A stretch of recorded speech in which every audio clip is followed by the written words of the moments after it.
Saudara-saudara yang terkasih di dalam Tuhan Yesus, selamat malam, Shalom.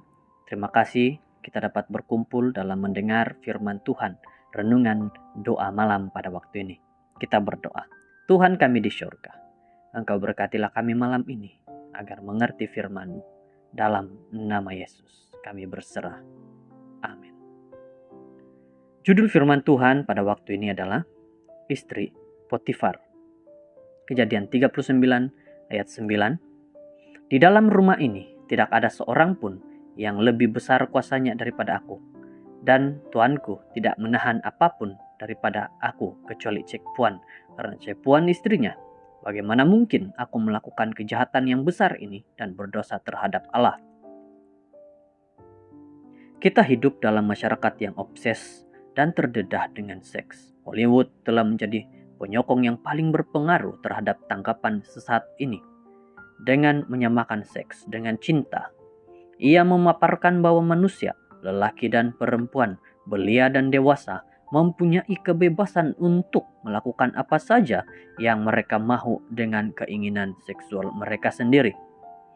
Satu-satunya batas kecil yang diberi sebagai amaran adalah untuk mengamalkan seks selamat. Kita semua sentiasa dihujani dengan idea seks dalam iklan komersial, rancangan TV, film, musik, dan sudah tentu internet.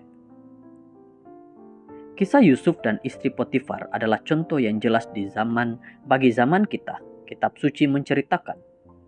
Jadi, meskipun hari demi hari dia memujuk Yusuf, namun Yusuf tidak mengindahkan pujukannya untuk tidur di sisinya ataupun sekedar bersama-samanya. Pasti sukar bagi Yusuf untuk tetap setia kepada Tuhan setiap hari. Kita juga harus menambah bahwa wanita ini boleh mengarahkannya. Dia adalah istri tuannya dan Yusuf hanyalah seorang hamba. Bagaimanakah Yusuf mengelak godaan hebat ini dan mengatasinya? Pertama, dia membuat komitmen untuk setia kepada Tuhan, nenek moyangnya semasa dia di dalam perjalanan ke Mesir. Kedua, dia menghormati Potifar tuan dan sahabatnya, tapi Yusuf menolaknya. Katanya kepada istri tuannya, sesungguhnya dengan bantuanku, tuanku itu tidak perlu memikir apa-apa lagi di rumah ini. Segala sesuatu yang dimilikinya telah diserahkan ke dalam kuasa tadbir urusku. Di dalam rumah ini tidak ada seorang pun yang lebih besar kuasanya daripada aku. Dan tuanku tidak menahan apa-apa pun daripada aku kecuali Cek Puan. Karena Cek Puan istrinya. Bagaimanakah mungkin aku melakukan kejahatan besar ini dan berdosa terhadap Allah? Ayat 8 dan 9. Ketiga, dia sadar dengan jelas bahwa kehadiran Tuhan ada di dalam hidupnya. Baca semula ayat kita untuk hari ini. Kesadaran kehadiran Tuhan yang kekal ini diberikan kepada orang yang mengekalkan hubungan harian mereka dengan Pencipta melalui bacaan Alkitab dan doa. Akhirnya Yusuf lari keluar. Ayat 12. Apabila godaan itu datang, kita tidak boleh berunding dengan setan. Kita harus lari secepat mungkin. Melalui contoh Yusuf, kita diberi petua untuk mengatasi godaan seperti istri Potifar.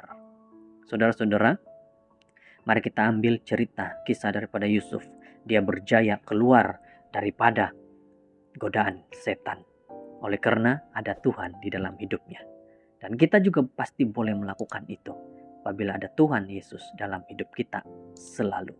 Terima kasih, kita berdoa. Tuhan, terima kasih dengan renungan malam ini.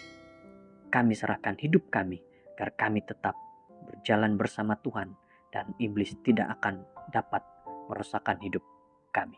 Terima kasih dalam nama-Mu. Amin.